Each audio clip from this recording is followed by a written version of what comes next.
Hello, Jane here with the Hobby Ceramicraft update. These are the new Stroke Coat colours.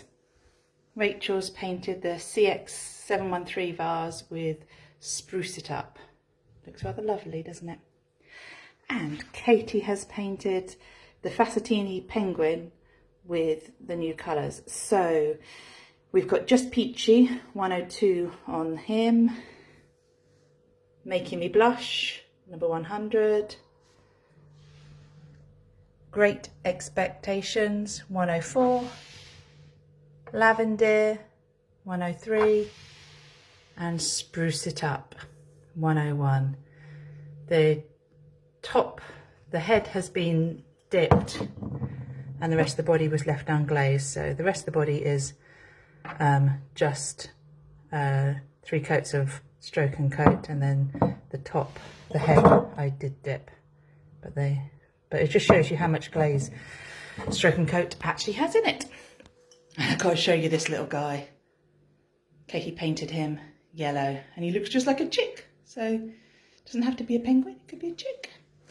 So yeah, you haven't seen me, have you, for a couple of weeks? I went to Enseca, which is the American pottery show, so it's aimed at teachers in the education sector, and oh my goodness, was it inspiring. It was just crazy, full of so many different ideas. Actually, I need to show you here. These are all shapes I think you've seen before, but just what we've got on the shelf here is just quite interesting, isn't it? Any questions, just give the office a call and they will answer any questions as to what it is, because this is what is currently in the lobby in Unit 1. Look at all those. These are the new foundation sheer glazes. I think Katie's done a reel on Instagram that fed through to our Facebook, which might tell you what all those colours are. But yes, Enseca was really inspiring and really enjoyed it and got lots of ideas. And I went with Steph Cox, and Steph Cox is a studio owner. She's got pots to paint in Basingstoke, and yeah, just got loads of ideas that we want to bring forward. Steph is going to be one of the presenters for our pottery camp in May, and I'm sure loads of you know her already. Now then, I need to show you something that is a little bit serious. We had a report of shivering on a piece, and I know Gare has had some shivering on pieces, and I hate that word. I hate that word. It makes me go cold. And it was from a customer that knows what they're doing. So I did a piece. I did 3 test pieces, and 2 out of my 3 shivered as well. So then what we do is we quarantine the piece. We just take it off the website and we quarantine it. And then we did, then we notified the supplier, and we asked lots of questions, and we asked other suppliers that use the same factory, and they experienced any problems. And of course nobody is. Of course they're not. They never are they? Whilst that was happening, we did another 15 pieces from 15 random boxes out of our 330 case stock.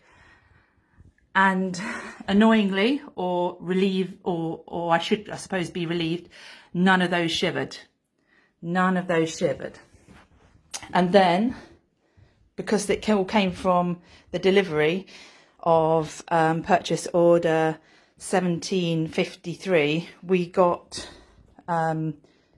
pieces from the delivery, and we tested all of those, because the problem with the clay, it will be not just on one piece, would it? It would be across several pieces. None of those have shivered. None of those have shivered. We are still, I'm sending my 2 pieces that shivered, my 1 piece that didn't shiver, 1 of the pieces that Matthew did that didn't shiver, and 5 other random pieces from the batch back to the supplier, back to the manufacturer. They'll do tests and they'll grind up the bisque, and they'll do whatever they need to do. I don't think we've got a problem. After initially thinking that we did have a problem, you can get most often shivering is where shards of the glaze come off, and it's horrible. Mostly that is nothing that you have done. Mostly it is to do with an incompatibility with the bisque, and the bisque has been underfired, overfired, or the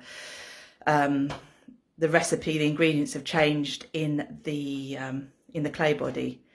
Occasionally it can be through polished bisque, which I always think is a nonsense, but maybe it's not, because I've sent my shivered pieces off, but it's right on the very edge, and it's in the same place on my 2 out of the 3 that I did.